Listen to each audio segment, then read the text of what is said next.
Olá, seja bem-vindo ao programa Governança em Pauta. A gente vai falar sobre governança e controles. Seja bem-vindo, Sérgio Boto. Tudo bem com o senhor? Tudo bem, tudo bem. Prazer estar aqui. Boa tarde a todos os nossos colegas. Boa tarde, Josué. Boa tarde à equipe de comunicação do CRA do Rio de Janeiro.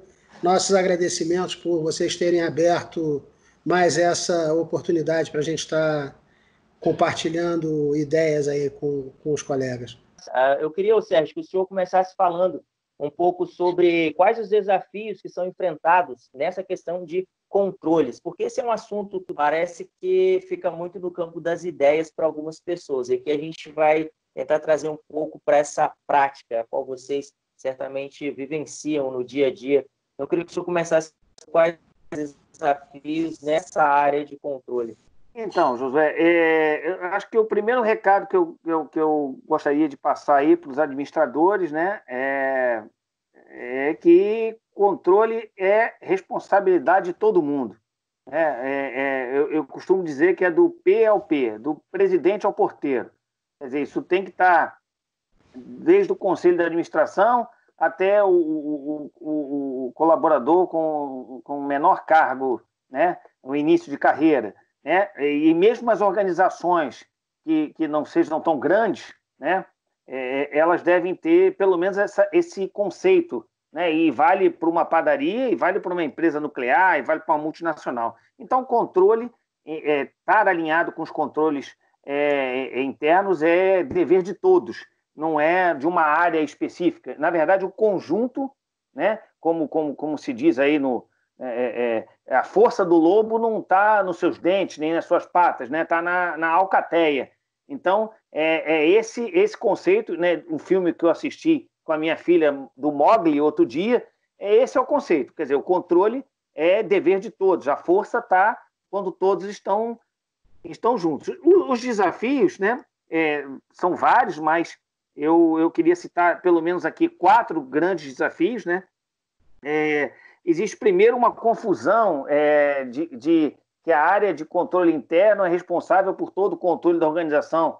Não é bem assim. Na verdade, ela assessora diversas áreas. Isso pode ser uma área, pode ser uma pessoa, pode ser uma única pessoa numa organização menor, tá certo? Mas ajudando as áreas de negócio, né, a construírem estruturas, né, assessorando para construir estruturas para liberar até essas áreas de negócio, né, para fazerem o que está no DNA dessas áreas. Por exemplo, recursos humanos tem que cuidar de gente, tem que cuidar, eventualmente, de folha de pagamento, em alguns casos. Então, é um assessoramento, né? Não é a única responsável por controle interno. E isso vale para a organização como um todo. O segundo ponto que eu queria dizer é uma certa resistência, né? As organizações, grandes ou pequenas, né, elas têm uma resistência. Pô, eu já tenho auditoria interna, eu já tenho auditoria externa, eu já tenho controladoria, algumas, outras têm, sei lá, um escritório de contabilidade. Pô, eu ainda tenho que estar sujeito a essa área de controle interno. Esse é um ponto que é importante, de entender que a área de controle interno, né, aí o nome pode ser mais variado, dependendo da organização, é um assessoramento, é para ajudar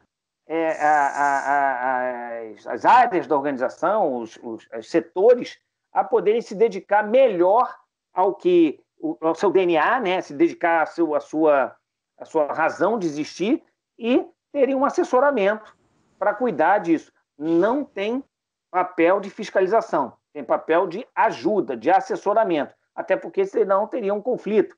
Eu recomendo controles e ainda fiscalizo.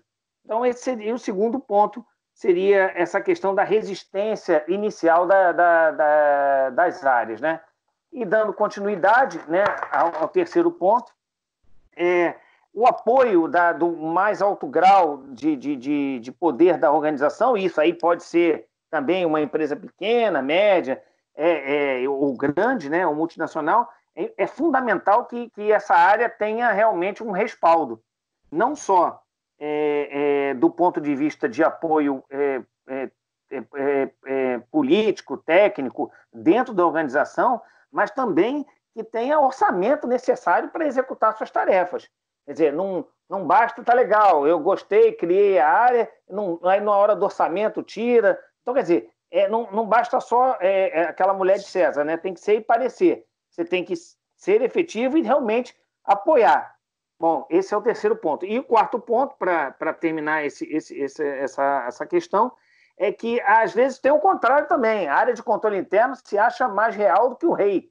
Então começa a controlar coisas que nem estão como prioridade da missão da empresa, né? Se, por exemplo, você está falando de folha de pagamento, de uma empresa que trabalha com folha de pagamento, RH, por exemplo, um DP, trabalha com folha de pagamento, e aí o carro-chefe é você ver os processos de entrada e saída, né, da folha de pagamento. E, às vezes, deixa de controlar certas coisas para controlar outras, né? Então, assim, muitas vezes é ignorada essa questão das prioridades e a área de controle interno se acha capaz de controlar tudo, né? O que gera um grande engavetamento burocrático nas organizações. Então, assim, sabe, é o caminho do meio. Aquilo que compromete o objetivo, ok, deve ser controlado. Aquilo que não compromete, deve ser avaliado e não controlado também. Então, acaba... tem muita discussão sobre isso. Controla demais e age pouco, é pouco estratégico, é muito operacional. Então, o quarto ponto seria esse: controlar com prioridade, olhando os riscos, o que pode comprometer a existência da organização e, por consequência, os empregos, por consequência, a perenidade da empresa ou da organização. E aí a gente precisa de ter uma balança equilibrada, uma integração aí entre a questão do controle e a questão da governança. Como você enxerga realmente as organizações mais competitivas, ou é só mais um pano morno que se passa na situação, ou acaba gerando até talvez mais custos? Como você enxerga essa questão? O Josué, Sérgio, vai ficar à vontade para comentar, tá? A gente tem até uma questão cultural para resolver, né? Que é a nossa grande vontade de marcar gols, né? O gol é uma meta. Então, o administrador brasileiro, ele quer chegar na meta, né? E até como se diz hoje em dia, aí, chegando na meta, dobra a meta, né? Então, a estratégia das empresas vem fazendo com que as empresas se movimentem muito no sentido de avançar sobre o mercado, né? A grande maioria dos que estão assistindo aqui já deve ter se debruçado sobre um tabuleiro de War, né, aquele jogo da guerra, né, onde o objetivo é conquistar território, né? As empresas, elas participam de um jogo diariamente, que é um jogo chamado mercado, né? Então, assim, o grande lance, o grande objetivo das empresas é sempre no sentido de conquistar mercado. E a estratégia estabelece metas a partir das quais os executivos, os gestores, vão atrás do cumprimento, da chegada nos objetivos, né? Mas a gente tem uma questão muito importante, é que não adianta você estressar demais no sentido de continuar permanentemente cumprindo metas, se você não fortalece as posições já alcançadas. Então, assim, a estratégia junta-se com a governança, que junta-se com os controles internos, para criar uma fortificação que vai proteger a empresa de avanços, de movimentos dos oponentes, né? Então, assim, não adianta você cumprir meta, né, e fincar uma bandeira lá na frente se você não tem condições de cumprir, de proteger aquela bandeira, porque todo investimento que você pode ter feito no sentido de conquistar uma fatia de mercado pode ser comprometido se você não criar defesas que protejam aquilo que você desenvolveu. Esse desenvolvimento pode ser uma campanha publicitária, onde você ganha mercado, pode ser o lançamento de um novo produto, onde você conquista uma série de clientes que você nem imaginou que existia, pode ser o desenvolvimento de um processo interno revolucionário, onde você vai tirar vantagem de economias de custo, de escala, alguma coisa desse gênero. Então, assim, todas as inovações, todas as estratégias bem-sucedidas precisam ser protegidas, né? Para você caminhar com equilíbrio, você tem que movimentar simultaneamente, né, um par de pernas, né? Quem anda sobre 2 pernas movimenta um pezinho de cada vez, quem anda sobre 4 movimenta um pezinho de cada vez. Então, assim, para nós, né, movimentar as 2 perninhas, que é a perninha da estratégia e a perninha de governança, para que a empresa caminhe de maneira sustentável, né, ganhando o mercado e protegendo o mercado, ganhando o mercado e protegendo o mercado. Isso vale para pequena empresa e para grande empresa, porque às vezes o esforço, né, eu diria que eu acho que na maior parte das vezes, o esforço de uma pequena, de uma média empresa para conquistar 0,001% de mercado exige um esforço muito maior do que uma grande empresa para conquistar 1% do mercado. Então, o pequeno empresário, da mesma forma como o grande empresário, né, a pessoa que está à frente, o empreendedor que está à frente de uma startup ou o executivo de uma empresa que já está estabelecida aí há 30 anos, todo mundo tem que ter essa visão de estratégia e governança mais controle para fazer a empresa caminhar com equilíbrio.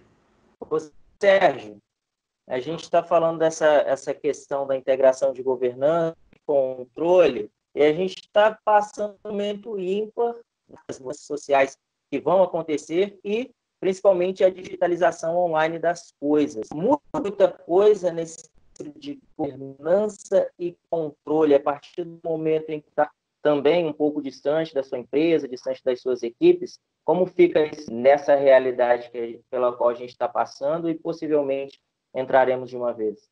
Bom, Josué, eu acho o seguinte, eu acredito que essas questões elas têm que estar muito bem definidas no DNA da criação de uma área de controle, né? Então, assim, definir bem a missão de uma área, né? Assim, muitas vezes acho que a empresa, lógico, as empresas têm missões, mas as áreas também têm missões, né? E todas elas alinhadas à missão principal, que é a missão da empresa. Então, assim, eu acredito bastante que é importante para a área de controle interno, seja agora, né, ela se reinventar, né, se relançar e definir bem a sua missão, né, e na sequência, estabelecer de forma cristalina quais são suas atribuições. Porque muitas vezes existe sombreamento entre atribuições da área de controle interno e outras áreas, como controladoria, isso para empresas maiores, mas às vezes existem realmente invasões de espaço, né, entre as fronteiras das áreas. Então, eu acho que é um momento interessante da área de controle interno se reinventar, ver realmente aonde deve atuar, é um novo cenário, é algo realmente que a gente nunca viu. Eu recomendaria, né, assim, uma boa definição da missão da área, né, claro, com alinhamento com a missão da empresa ou do estabelecimento, das pequenas empresas, médias, não importa, grandes. Dentro das atribuições, uma das coisas que não pode ficar fora, e nunca vai, na minha opinião, é meio carro-chefe, é você identificar e monitorar o ambiente regulatório da empresa, pequena, média ou grande, que ela está sujeita. Então, assim, como é que eu não faço o monitoramento do ambiente regulatório? Quer dizer, eu tenho que recolher tanto de IR, eu tenho que pagar tanto de imposto, eu tenho que... Quer dizer, no mínimo, você fazer esse monitoramento do ambiente regulatório e atuar de forma preventiva. Aí podemos usar a Lei Geral de Proteção de Dados, por exemplo, como um exemplo de você estar ajudando, né? A área de controle interno está ajudando a implementar controles para atender esse novo mundo, entendeu? Eu diria que o ambiente regulatório é algo que não pode ficar de fora, né?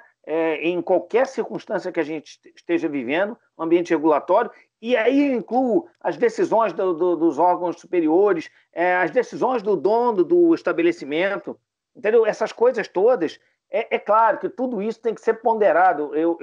O Rezende coloca muito bem nas nossas reuniões aí que, bom, é claro que não adianta eu também botar um controle mais caro do que o risco que eu estou sujeito. É óbvio, o controle tem que ser mais barato do que o risco e a probabilidade de ele acontecer, né? Então, eu acho que ambiente regulatório é fundamental.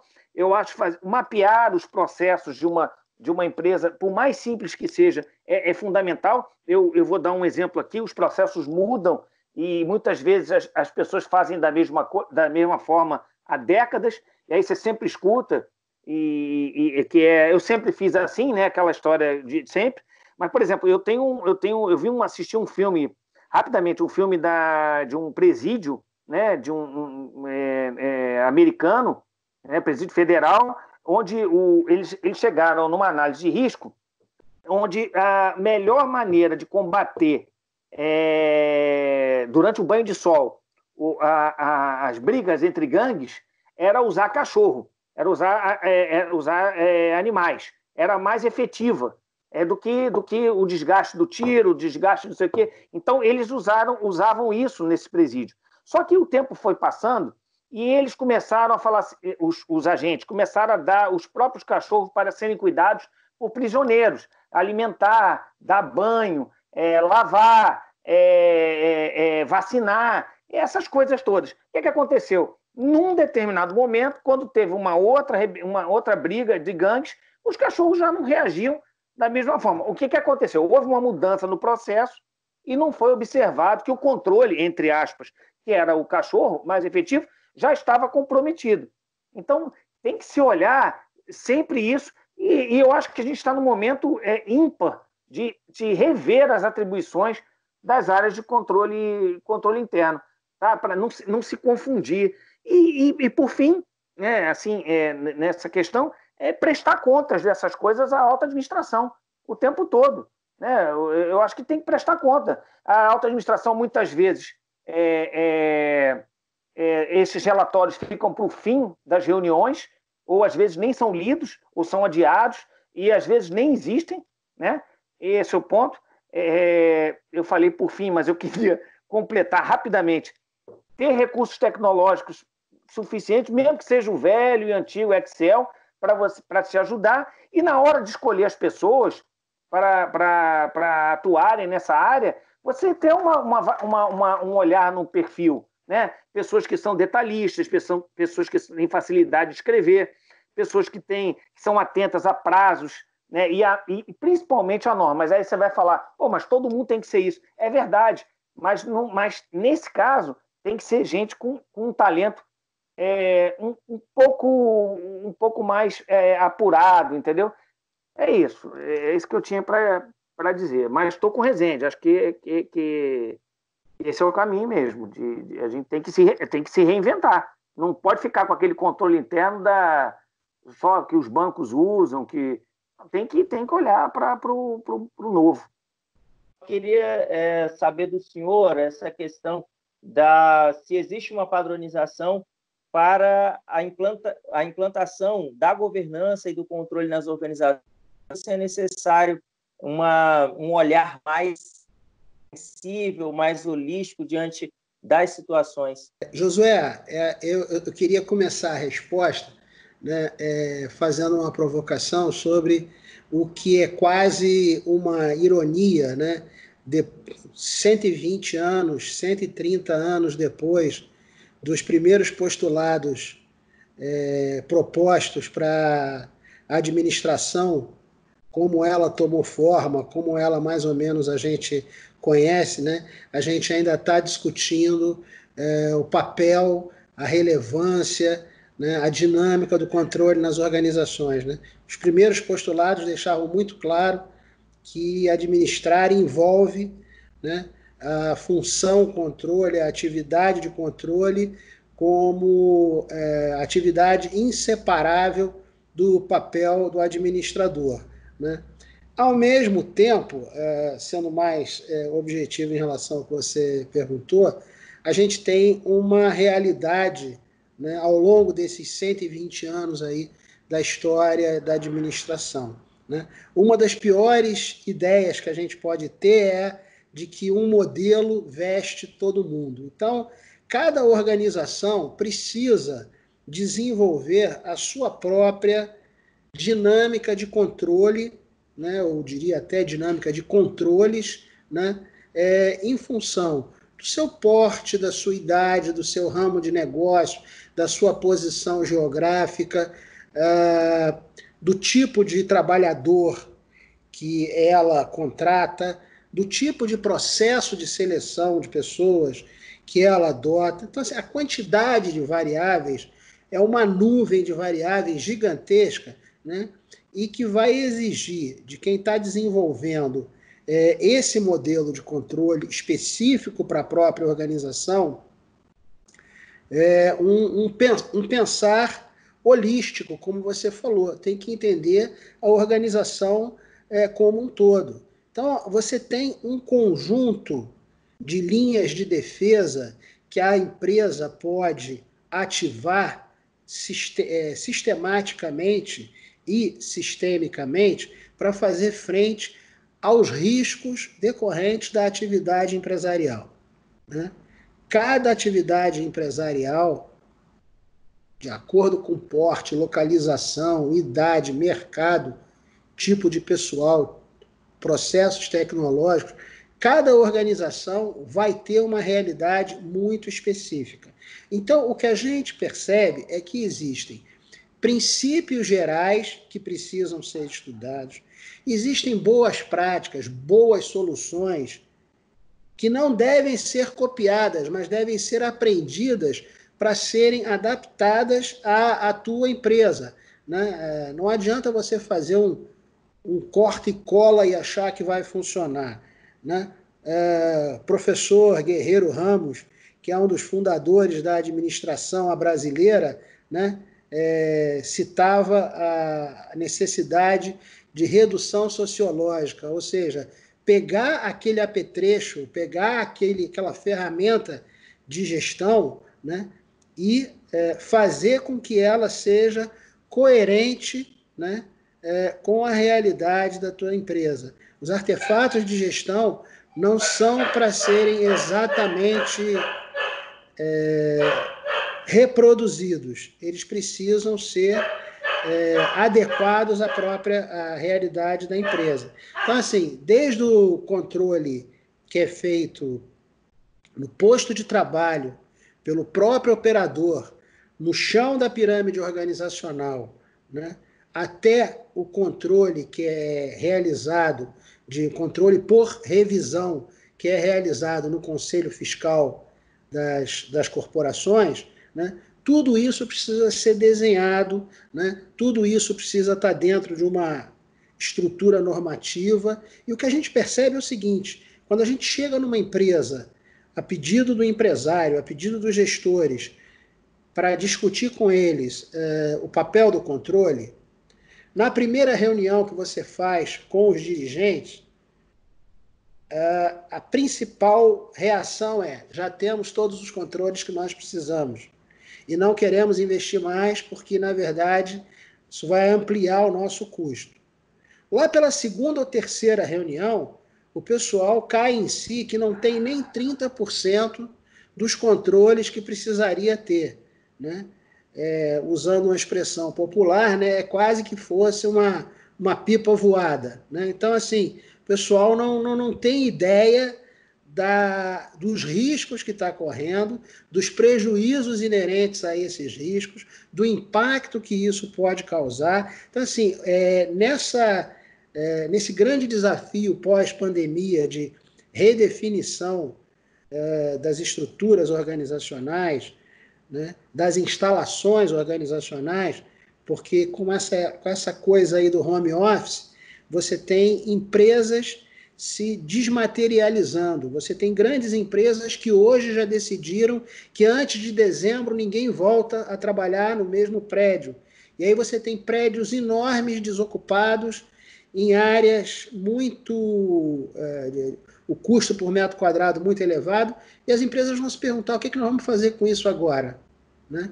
Então você tem desde a localização, layout, processos, como não correr muito risco fazendo as pessoas trabalharem via internet, se a gente sabe que a gente tem um mundo de hackers e de sequestradores de informação, né? Como é que está a tua segurança da informação para fazer frente a esse mundo novo? Então, assim, tem uma série de questões em aberto.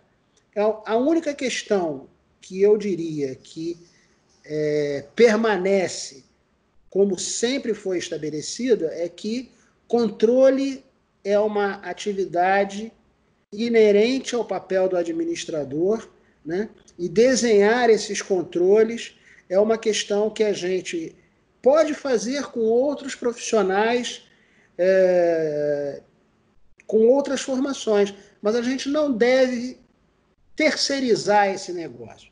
A gente deve manter o nosso pé como administradores fincado na definição dos controles organizacionais, porque, como você mesmo colocou no início, né, a nossa formação profissional e a nossa vivência formam uma holística, né, formam uma visão holística que permite entender o fenômeno organizacional a partir de diversos ângulos. E isso aí é vital para você ter bons controles. Muito bem. Bom, chegamos ao final da nossa entrevista, mas não ao final do assunto. Só queria que, se vocês pudessem disponibilizar alguma forma de os nossos internautas realizarem algum contato com vocês, caso alguém queira entender um pouco mais sobre esse processo, vocês podem disponibilizar? Sim, pode mandar alguma mensagem para mim no LinkedIn, vai me achar lá, José Francisco Rezende, né? É onde eu mantenho a caixa postal de contatos exclusivamente para apoiar pessoas que pedem sugestões de projetos ou de atividade, né? Ou então podem remeter aí ao CRA para aos cuidados da Comissão Especial de Governança Corporativa. Boto, vai deixar o teu endereço também?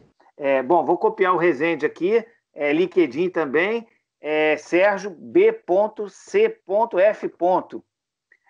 No LinkedIn, pode mandar para lá, e também encaminhando para o CRA, vou ter o maior prazer de responder, e já aproveito para agradecer assim, a oportunidade aí de estar falando, de estar com a equipe, de estar com o Rezende aqui também, que enriquece demais qualquer entrevista, e é isso.